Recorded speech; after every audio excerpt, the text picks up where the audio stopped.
Hello friends, আপনারা সকলে কেমন আছেন? আশা করি ভালো আছেন। পাঠ করছি প্রেম ঘোল, লেখনী নার্গিস সুলতানা রিপা। পর্ব সংখ্যা 17। প্রাপ্তি দৌড়ে আসে। এই পিকে নেন আমাদের ফটোগ্রাফারকে উদ্দেশ্য করে বলে প্রাপ্তি। সারাতা নওশনের মাঝখানে দাঁড়িয়ে। তাই হলো, ফটোগ্রাফার ওদের কিছু পিক তুলে নিল। ওকে, তোমরা বসে, আমি চাই। সবার সাথে পিক হয়ে গিয়েছিল, তোমাদের সাথে বাকি ছিল, তাই তুলে নিলাম। তা তোমায় তো দেখাই যাচ্ছে না, কোথায় কি করছো? আমি একটু ওই দিকটাই ছিলাম ভাবি, তাই হয়তো দেখতে পাওনি। আমি যাই, হ্যাঁ? খুব খিদা পেয়েছে, এসে যাবো, তা খাইনি কিছু। বলিস কি, 1 ঘন্টা হয়ে গেল তুই না খেয়ে আছিস? ও ভয়া, চোখ করো না, সত্যি খাইনি। আচ্ছা বাবা, তুমি যাও। এর যে কত খাবার পেটে ঢুকে আল্লাহ জানে। আরে কত খাবার মানে, ক্ষুধা লাগলে খাবে না? আরও ও তো একেবারে অনেকটা খায় না। এখন না খেয়ে খুব বেশি একটু জোস, পরে আবার।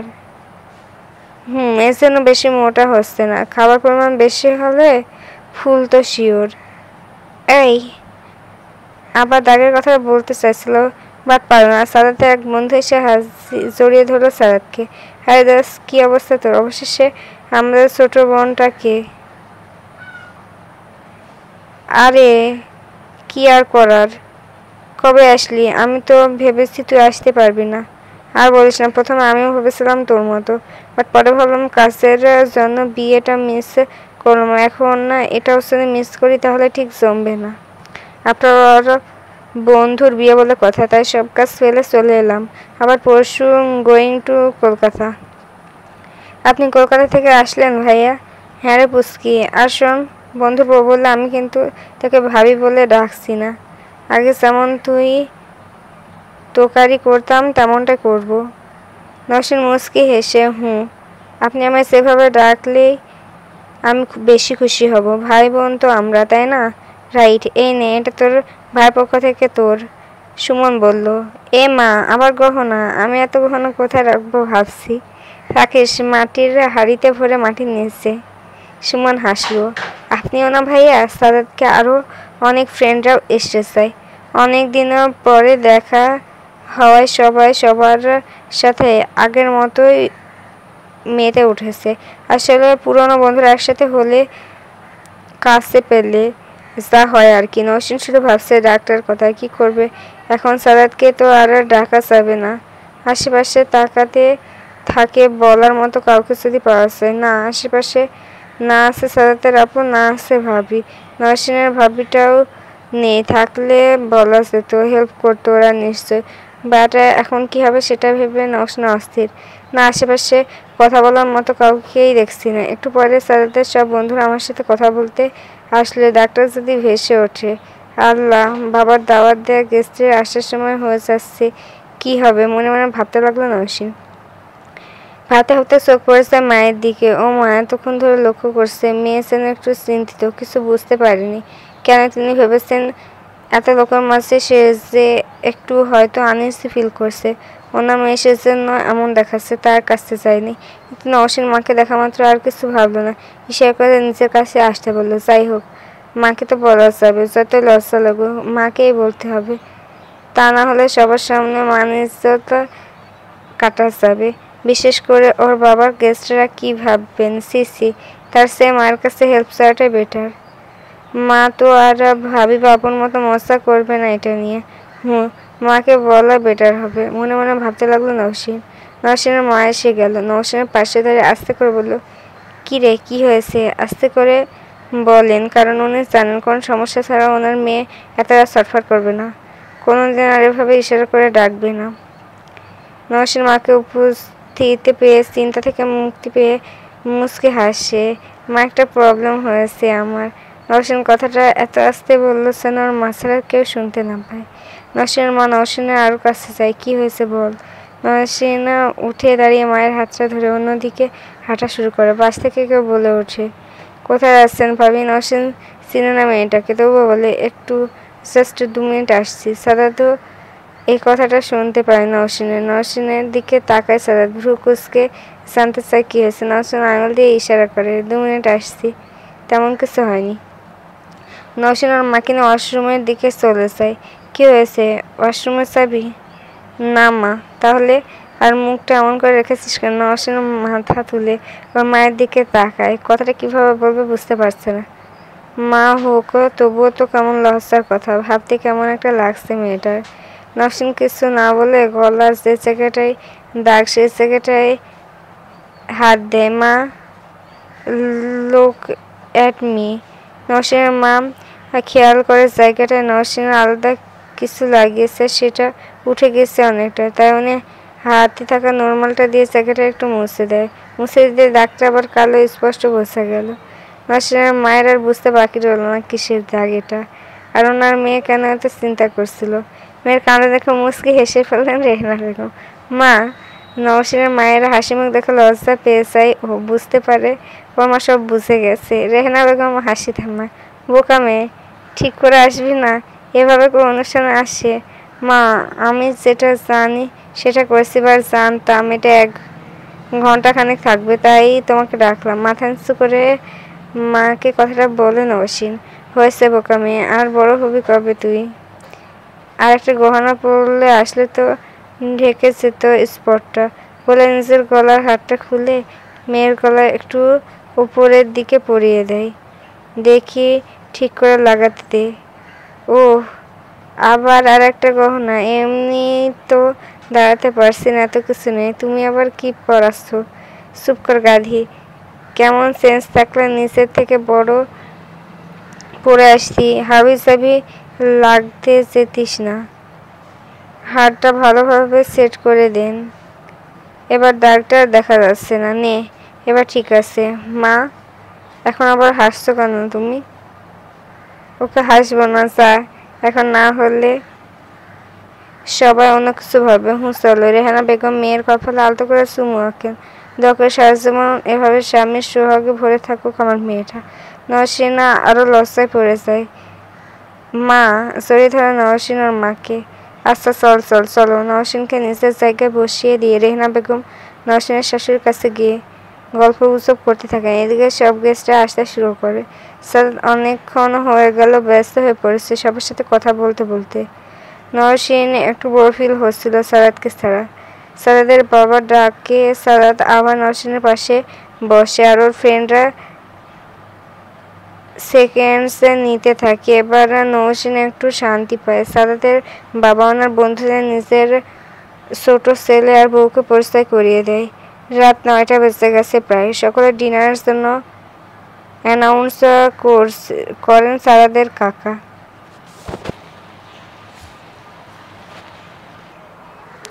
সবাই ডিনার করতে বসে। নওশিনের ফ্রেন্ডরাও ডিনার করছে আর নিজেদের মধ্যে গল্প করতে থাকে। যাই বলিস সারাত ভাই, নওশিনকে কিন্তু হেব্বি মানিয়েছে। ঠিক তাই, এমনি তো আমাদের নওশিনটা একদম ডলের মতো, আর আজ যেমন চেয়েছে সারাত ভাই তো আবারও প্রেমে পড়েছে। আচ্ছা, আমি সব বুঝলাম, বাট একটা জিনিস বুঝলাম না। কি বুঝলে না তুমি? নওশিনের রিসেপশন ঠিক আছে এভাবে সেজে গুজে, গুড, বাট তোরা সাজলি কেন? তোরা কি বিয়ে টিয়ে নাকি? আচ্ছা, এটাও মানলাম তোর ফ্রেন্ডের বিয়ে, তোরা সাজলি, বাট এই যে এত সাদা মেয়ে আসছে এখানে, ওরা কেন সাজছে? এই তোদের সাদা মেয়েদের ব্যাপারটা আমার মাথায় ঢুকে না। এই, তুই কি সাদা করছস? আর নেই পছন্দ করার মতো মেয়ে, তুই কি করে জানলি? তার মানে তুই এখানে এসে মেয়ে দেখছো? তাহু, তুই এখন বুঝলি? আমি তো সে কখন থেকে দেখছি। এই মুগ্ধ নজরটা তোর থেকে অন্য মেয়েদের উপর বেশি। অনামিকা বলল। কি? দেখ, তোর যত মেয়ে দেখার ইচ্ছা দেখ, আমার সাথে কোনোদিন কোনো কথা বললে তোর মাথা ফাটিয়ে দিব আমি। রাগে গজগজ করে তাহা উঠে চলে যায়। এই তাহা, দাঁড়াও। মুগ্ধ পেছনে ছুটতে থাকে। দিল তো খেপিয়ে মেয়েটাকে। বেচারা মুগ্ধ এখন বিপদে পড়বে। আরে যেখানে রাগ বেশি সেখানে রোমান্স বেশি রে বন্ধু। রাগ উঠিয়ে দিয়ে ভালোই করেছি, অনামিকা বলল। খাবি তোরা নাকি বকবক করে যাবি? হৃদয় বলল। আরে দাঁড়া, মুগ্ধ আসুক, তাহাকে নিয়ে পরে শুরু করবি, অনামিকা বলল। সেটাই বেটার, ওয়েটটা করি। তাহার জন্য রাগ ভাঙাতে মুগ্ধ 10 মিনিট লাগবে না, ততক্ষণে ওয়েট করাই চাই। রিয়া বলল। আমি এই সময়টাতে তখন সে পিকগুলো আপ করলাম দেখার সুযোগে দেখি। আশা পিক দেখছে আর দিকে তাহা রাগ করে সেন্টার বাইরে চলে গেছে। পেছনে পেছনে মুগ্ধ গিয়ে দাঁড়ালো। দাঁড়াতে বলছি না তোমায়? তাহা হেঁটে চলেছে, কোনো কিছু শুনছে না। মুগ্ধ দৌড়ে গিয়ে তাহার হাত ধরে ফেলে। ছাড়ো আমায়। তোর সব সাদা চারা মেয়েদের দেখ, রিসেপশনে কত মেয়ে আছে, তো আমার কাছে কেন আসছিস? একটা থাপ্পড় দিয়ে না বেশি বুঝো নাকি? আমি কি করলাম? তুমি তো বললে এই এতক্ষণ রাগে ফুলে বেলুন হয়ে গিয়েছিলে, আর এখন একটু ধমক দিলাম না, বেলুন ফেটে জল বের হচ্ছে। তুমি মেয়েদের দেখো, কান্না করা বন্ধ করো। শয়তান, কুত্তা, হারামি, তোর জন্য আমি সারাদিন কত কষ্ট করে কত ফেস প্যাক নিলাম, আর তারপর আসার সময় কত কি করে সাজলাম। তবু তুই অন্য মেয়েদের দেখলি এভাবে? ওরে আমি তো দেখিনি। আসলে কি বলতো, সাদাত ভাইয়ের আপুটাকে দেখে না বেশ ভালোবাসতে ইচ্ছে করেছিল। দেখে তো বোঝা যাচ্ছিল না বিয়ে হয়ে গেছে। তারপর আরও কয়েকটা দেখে বেশ সুন্দর, বাট যাদের ভালো লাগলো আমার, ওদের সবারই বিয়ে না হয় সাথে এসেছিল বর। তোমাকে মেবি সেসব মেয়েদের চেয়ে কম সুন্দর লাগছিল, তাই চোখে পড়ে। মুগ্ধ সারাক্ষণ তাহাকে দেখছে, তবুও খাপানোর জন্য বলেছে এসব। এত খারাপ তুমি? আমাকে এত খারাপ লাগছে এখন সে চোখে পড়েনি আমায়? সারো যেতে দাও। তবে তোমার কোনো দিন ভালো হবে না। তোমার ঘরের বউ আজ তো 7 জনই হবে, এই বলে দিলাম। হলে হবে, তাকে মন প্রাণ দিয়ে ভালোবাসবো, আদর করব। আর যাই হোক, আমার বাচ্চার মা হবে মেয়েটা, ওকে তো ভালোবাসতেই হবে। স্যার তুই হারামি, এই যখন মনে ছিল আমায়কে তো প্রেম ঘরে আটকে দিলি বল? তুই তো অন্য মেয়েকে নিয়ে সুখে সংসার করবি, বাচ্চা হওয়াবি, আমার পেট খালি থাকবে কেন বল? আমার এত বড় সর্বনাশ করতে পারলি তুই? আমি কবে তোমার সর্বনাশ করলাম? আমি তো কোনদিন তোমায় তেমন কিছু করিনি। করিসনি মানে? তুই আমার কত রাতের ঘুম হারাম করেছিস। আমি তোর জন্য কত স্বপ্ন মনে রেখেছিলাম, কত আশা করেছিলাম। আমার এখানে পেটে হাত দিয়ে তোর বাচ্চা থাকবে, আর তুই কি না তোর বউয়ের কথা বলছিস? ওকে আদর করবি? আমার কপালে এটা ছিল।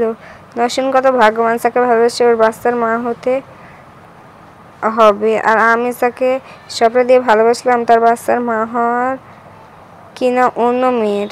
আমি সারাটা জীবন কি করে একা বাঁচবো? এটা কি করলি তুই আমার সাথে? কি অপরাধ ছিল আমার? একটু শ্যামলা, কিন্তু ভালো তো বেশিছিলাম অনেক। আল্লাহ, রাগে কান্না করলে এত কিউট লাগে। ইস! হাতটা টান দিয়ে তাহাকে আলো থেকে সরিয়ে নেয় মুগ্ধ। তাহা কিছু বলার আগে হাতটা ছেড়ে দিয়ে কামড়ে হাত দিয়ে নিচে বুকের সাথে মিশিয়ে নেয়। ঘাড়ে হাত দিয়ে মুখটা কাছে এনে ঠোঁটে ঠোঁট ডুবিয়ে দেয়। তাহা ছটফট করতে থাকে। মুগ্ধ থামলো তো পাগলের মতো কিছু করতে থাকে, আর তাহার ঠোঁটে কামড়ে ব্লাশিং করতে থাকে। তাহার দম বন্ধ হয়ে আসছে প্রায়। মুগ্ধ তাহার লেহেঙ্গাটা উপরের পাটটা আরও উপরে তুলে নেয় যেন পেটে হাত দিতে পারে।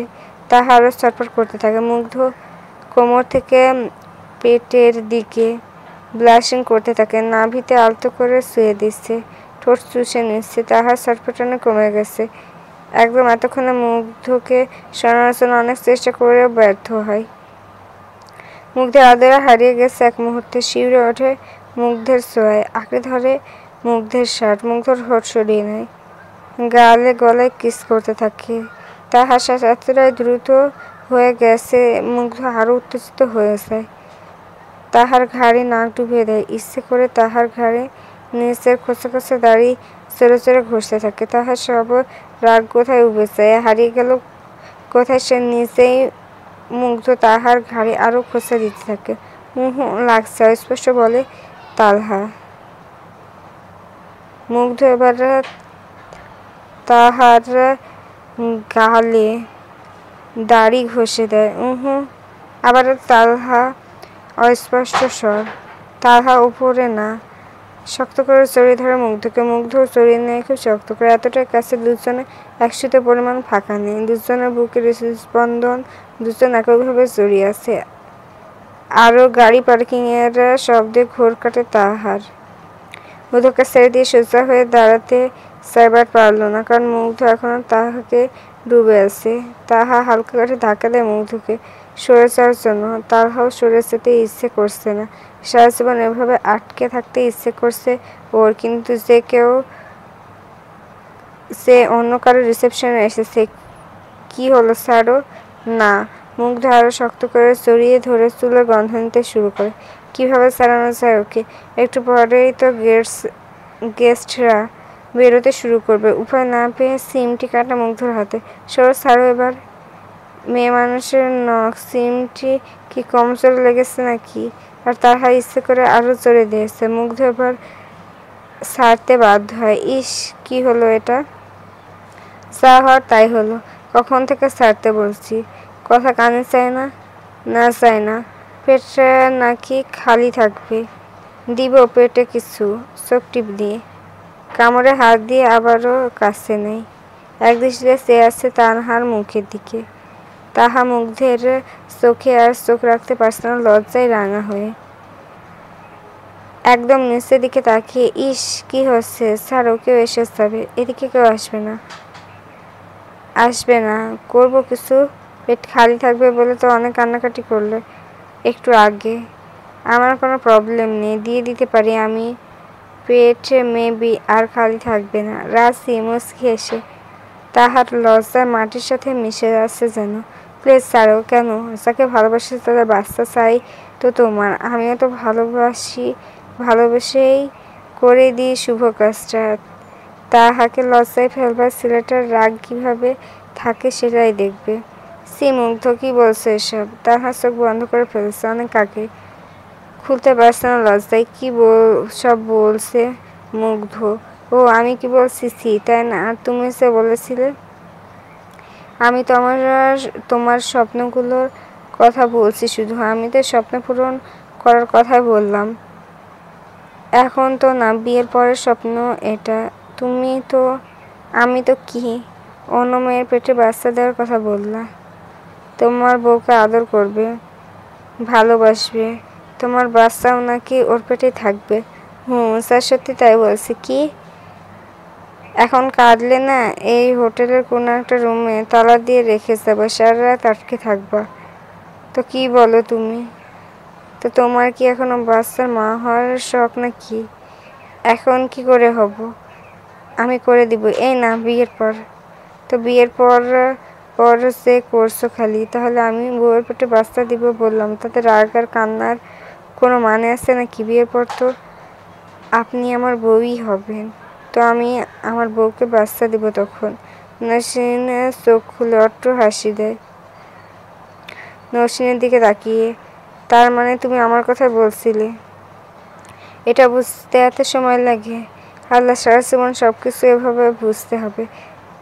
আগে রাগারাগি না করে মাথা কাটানো শিখবা কবে তুমি?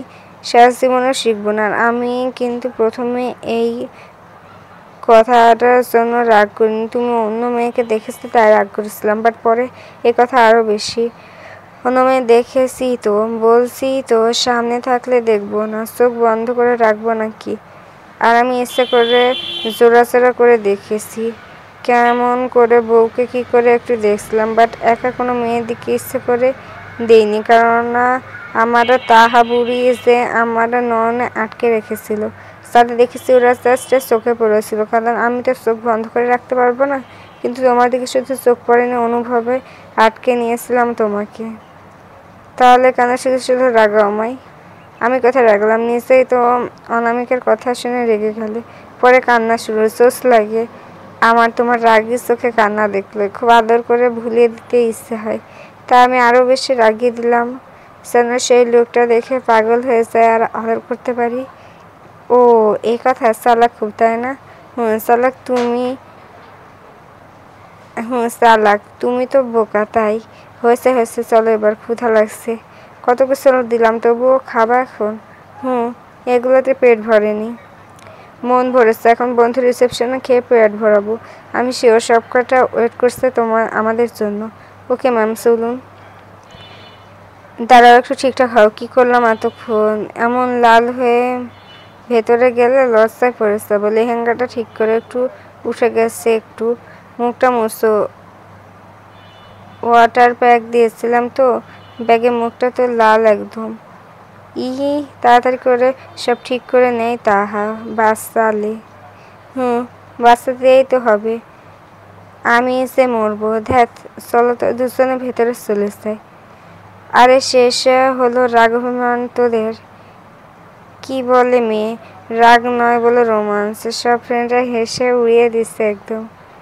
এ অনেক হয়েছে, চল প্লিজ খাই, এখন আর সহ্য হচ্ছে না।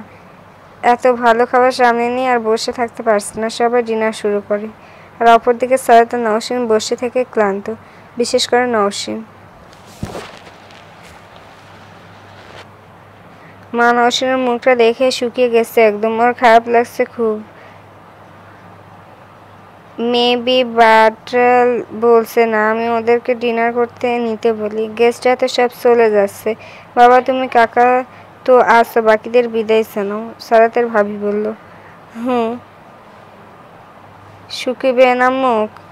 সে কখন থেকে বসে আছে, এখন প্রায় 11টা বাজে। আমারই তো খারাপ লাগছে। তুমি চাও নিলয়, নীলা আর জামাইয়ের সাথে নিয়ে ডিনার করে নাও, সারাত আর নওশিনের সাথে। ওকে মা। অরূপ কিন্তু ছোট কাকার সাথে দেখে। ওকে, আমি যাচ্ছি। যাও। আর ওদের ডিনার শেষে কি সরাসরি নওশিনের বাড়িতে পাঠাবে নাকি বাসায় গিয়ে ফ্রেশ হয়ে তারপর? আমি তো চেয়েছিলাম যখন কাল সকালে পাঠাতে। নওশিনের বাবা এত করে বলল তাই আজই রাজি হলাম। মেয়েকে বিয়ে দিয়ে নওশিনের বাবা একদম দিশেহারা হওয়ার মতো একমাত্র মেয়ে বলে কথা। ঠিক বলেছে, ভদ্রলোক মেয়েকে এখানে এসে না দেখতে পেয়ে মুখটা কালো করে ফেলেছিলেন। পরে মেয়েকে আসতে দেখে যা খুশি হলো। আর এখন থেকে যাবে। এখন ডিনার করে বাসায় গিয়ে ফ্রেশ হয়ে নওশিনকে বাসায় পৌঁছাতে 1টা মতো বাজবে। আচ্ছা, চা ভালো মনে করো তুমি। সাদাতের মায়ের খুব ভরসা নেছে বড় বউয়ের ওপর, তাই তত সব দায়িত্ব বড় বউ নির্বিঘ্নে দিতে পারে। বড় বউ কম চায় না, সব কিছু ঠল সামলে নেয়। সাদাত, নওশিনকে নিয়ে ডিনার করবি চল, এখানে আর বসা দরকার নেই, ভাবি বলল। সাদাত বলল, আমার পেটে সুসু দৌড়াচ্ছে, 11টা বাজে প্রায়। নওশিন চলো, এখন আবার ডিনারও করতে হবে। বাট আমার তো ক্ষুধা লাগেনি। 3 দিন না খেয়ে রইলেও তোমার ক্ষুধা লাগবে না, সেজন্য তার না খেয়ে থাকবে না। তো চলো এখন। নওশিনকে একরকম জোর করে সাদাত আর ওর ভাবি ডিনার করতে নিয়ে যায়। সাদাত, নওশিন, নীলার বর, সাদাতের বড় ভাই আর ভাবি একসাথে বসেছেন ডিনার করার জন্য। ওয়েটার খাবার সার্ভ করে দিচ্ছে। কি ব্যাপার নওশিন, তোমার তো খুব ক্লান্ত লাগছে। ভাই তুমিও বলছো এ কথা, তবে আমি একটা সত্যি কথা বলি। শিওর?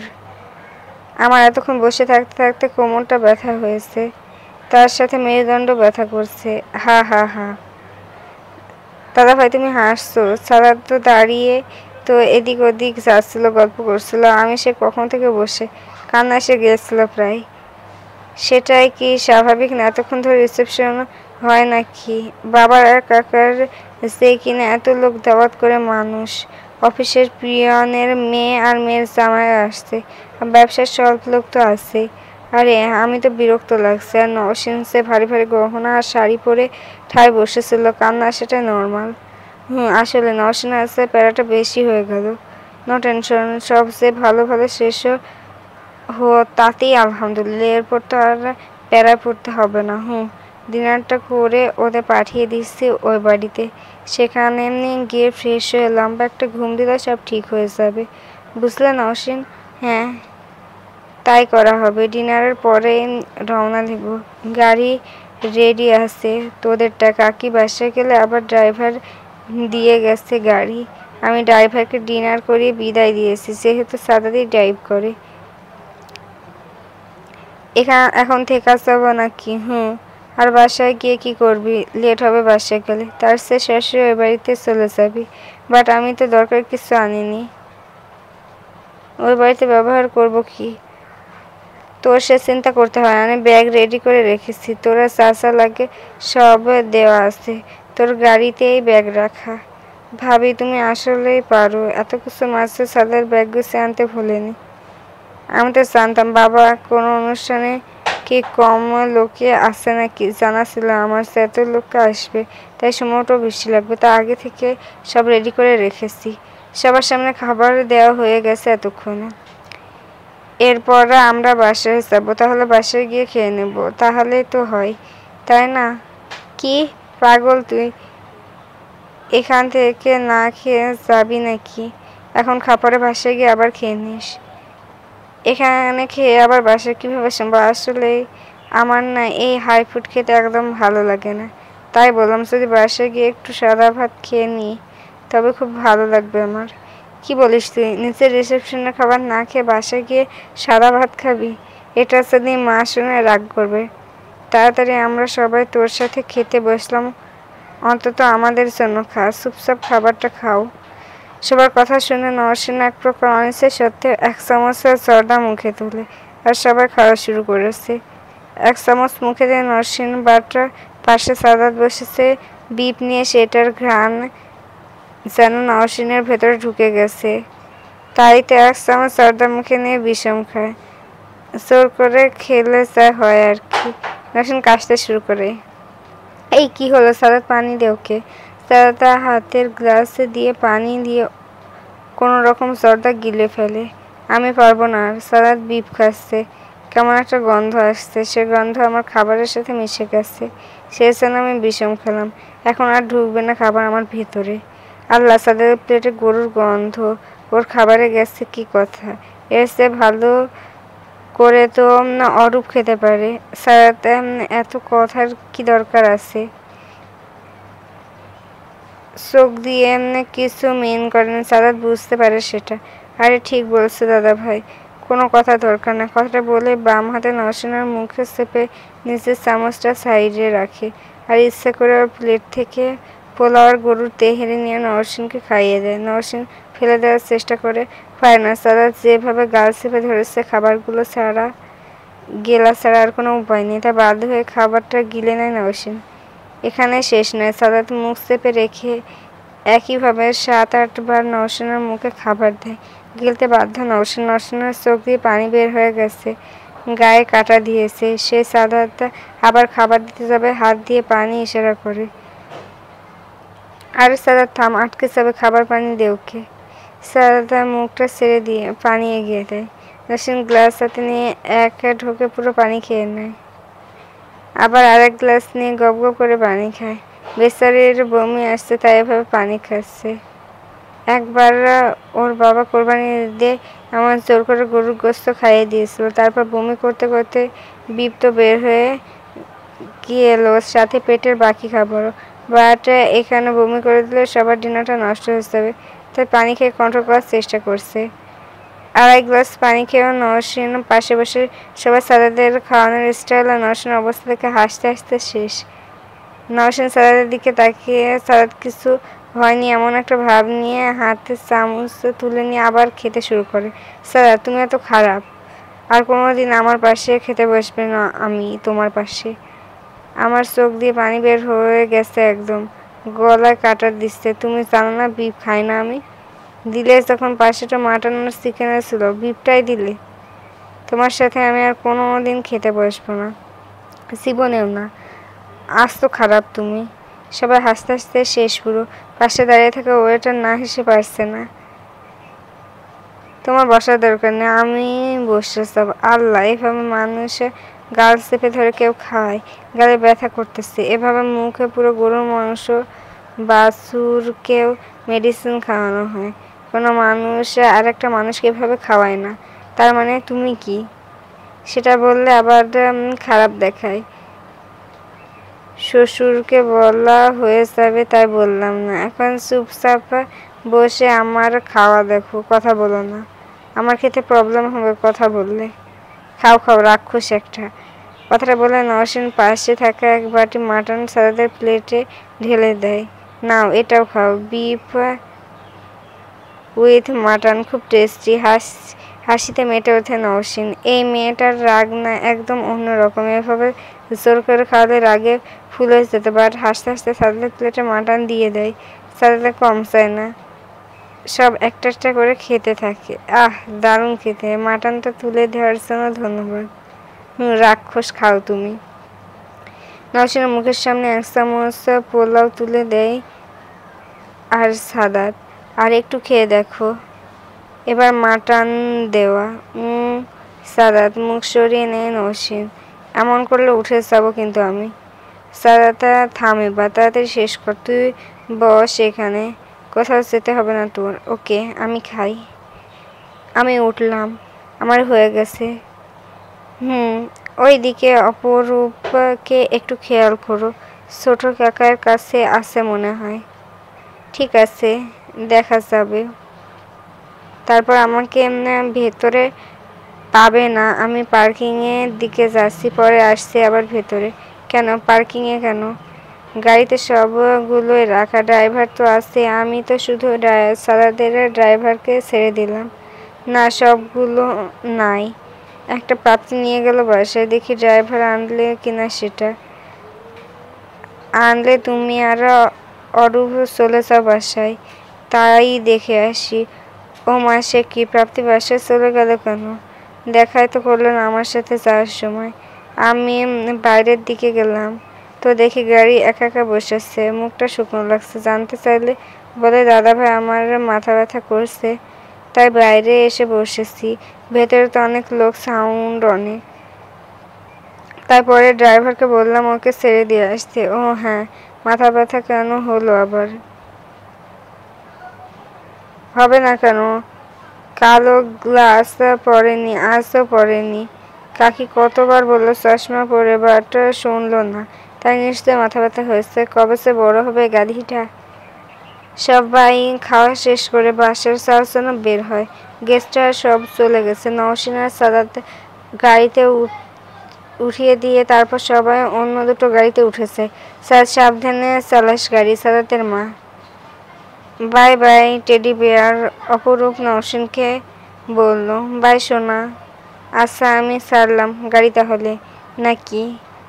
রওনা দে তুই, সাদাতের বাবা বলল। মা আসছি, ভাবি আপু আসছি। সাদাত শ্বশুরবাড়ির উদ্দেশ্যে বেরিয়ে পড়ে। ঘড়ির কাঁটা তখন রাত 11:30। সাদাতের বাবা ফোন করে নওশিনের বাবাকে ওদের রওনা দেওয়ার খবর জানায় আর নিজেরও বাসার উদ্দেশ্যে বের হয়। 10 মিনিটের মধ্যে সাদাতের বাসার সবাই বাড়িতে ঢুকে যায়। সেন্টারটা বাসা থেকে কাছেই ছিল একদম। সবাই খুব টায়ার্ড, তাই যে যার রুমে গিয়ে ফ্রেশ হয়, তাড়াতাড়ি শুয়ে পড়ে। আর প্রাপ্তিও অনেক আগে এসেছে অথচ ফ্রেশ হয়নি, আর জামাটাও চেঞ্জ করেনি। অমনি ঘুমিয়ে গেছে। ওর মা রোমা গিয়ে ঘুমাচ্ছে দেখে আর ডাকেনি। লাইটটা বন্ধ করে দিয়ে নিচে রুমে শুয়ে পড়েন তিনি। আর পাশে রোমা মহারানী দিয়ে নওশিনের বিয়ে একটা ছবি কলম দিয়ে ইচ্ছে মতো দাগাচ্ছে। এমনভাবে শ্বাস নিচ্ছে, রেগে কেউ দেখলে ভাবে বিষাক্ত সাপ হানা তুলছে। কিন্তু সাদাত নওশিনের এখনও রাস্তায়। শ্যামলী টু উত্তরা পৌঁছাতে প্রায় 1 ঘন্টা তো লাগবে। এমন সময় আরও 20 মিনিটের মতো লাগবে প্রায় ওদের পৌঁছাতে। সাদাতের ভাবি ফোন করে অবশ্য খবর নিয়েছে ওদের। তুমি আজকে কি করলে সাদাত? এটা কোথায় কি করলাম?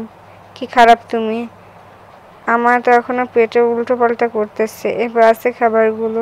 আমি লাইফে সেকেন্ডবার বিফ মুখে দিলাম, বাট খেলাম প্রথমবার, কারণ প্রথম যেদিন বাবা জোর করে মুখে দিয়েছিল তোমার মতো সেই দিন খেতে পারিনি, বমি হয়ে গেছে সব। বাট আজ সবার সামনে কোনো মতো পানি দিয়ে সামনে দিলাম। আরও দিতাম মুখে, বাট আটকে যাওয়ার ভয়ে দিইনি। রাক্ষস কোথাকার, রাক্ষসী। এটা কি বললি? আমি মোটেও তোমার মতো এত খাই না। আমি রাক্ষসী নই। আরে খাও আর না খাও, আমি রাক্ষস হলে আমার বউ তো রাক্ষসী হবে। তা আমি রাক্ষস হলে সিম্পলি তুমিও রাক্ষসী। তোমার সাথে আমি পারবো না কোনোদিনও, তাই কথা না বাড়ানোই বেটার হবে। তাই বলে তোমার মুখটা দেখার মতো হয়ে গিয়েছিল লাস্টের দিকে।